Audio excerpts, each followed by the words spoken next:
अस्सलाम वालेकुम एवरीवन, उम्मीद है आप सब खैरियत से होंगे। अच्छा जी, आज हमारा वर्ल्ड मैप सीरीज़ में लेक्चर नंबर 14 है। आज हम डिस्कस करेंगे अर्मीनिया और अज़रबैजान के दरमियान जो कॉन्फ्लिक्ट है वो एक्चुअल में है क्या। तो चलिए जी स्टार्ट करते हैं। सबसे पहले देखते हैं हम अपने मैप को। तो इधर हम देखेंगे ये हमारे पास अर्मीनिया कहाँ पे है। ये हमारे पास अर्मीनिया है, ठीक है। जो डॉटेड एरिया है ये अर्मीनिया है, और इधर का ये जो एरिया है ये सारा के सारा क्या है, ये अज़रबैजान है। अज़रबैजान का हाफ पार्ट इधर है और हाफ पार्ट इधर है।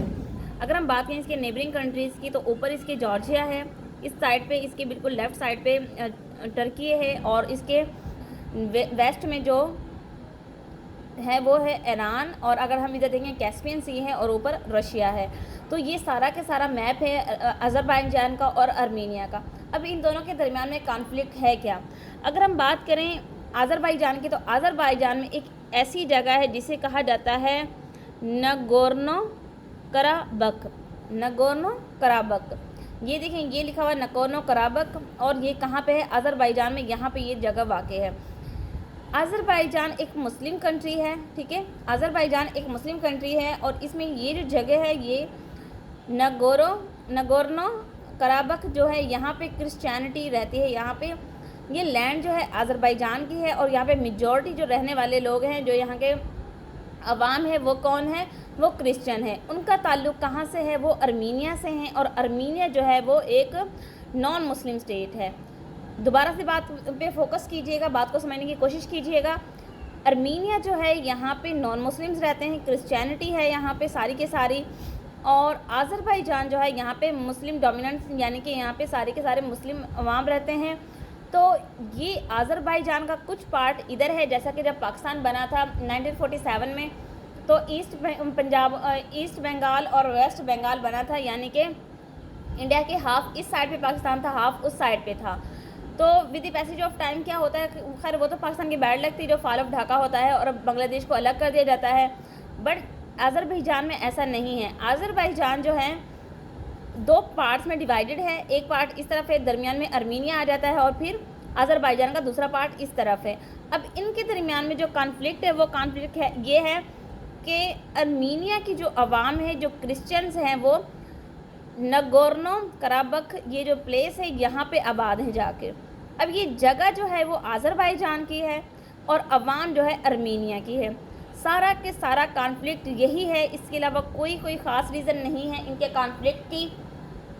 अज़रबैजान अपना क्लेम करता है कि नगोर्नो कराबख जो है वो हमारी प्लेस है, हमारा वो पार्ट है, और अर्मीनिया कहता है कि वहाँ पे अरसे दराज से हमारे लोग आबाद हैं, अर्मीनियन लोग वहाँ पे रहते हैं, तो वो जगह हमारी है। तो ये कॉन्फ्लिक्ट है इनका। नेक्स्ट अगर हम देखें कि 1917 में होता क्या है, 1917 के अंदर ये दोनों स्टेट्स, 1917 में दोनों स्टेट्स क्या होती हैं, ये चली जाती हैं रशिया के अंडर।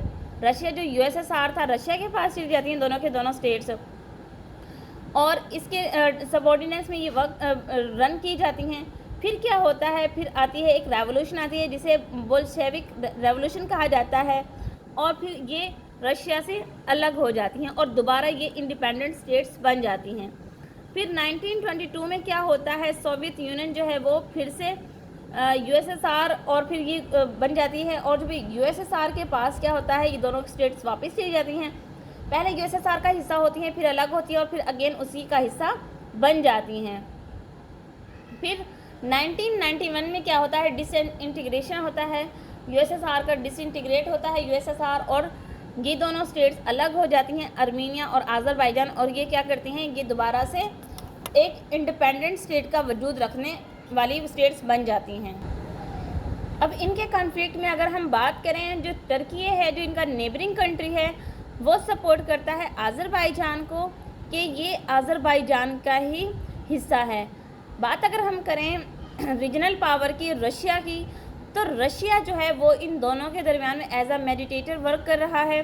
वो इनके दरमियान में मिडल मैन, यानी कि इनके दरमियान उनको इन कोऑपरेशन के लिए, कोलैबोरेशन के लिए वर्क कर रहा है रशिया। इसके अलावा अगर हम वॉर्स की बात करें, तो अर्मेनिया और अज़रबैजान के दरमियान 1988 से लेकर 1990 तक एक वॉर होती है। उसके बाद 6 डे वॉर होती है 2016 के अंदर। फिर नगोर्नो कराबख वार होती है 2020 के अंदर। और इसके अलावा जब नगोर्नो कराबख वार होती है तो उस वक्त क्या होता है, नगोर्नो कराबख वार के बाद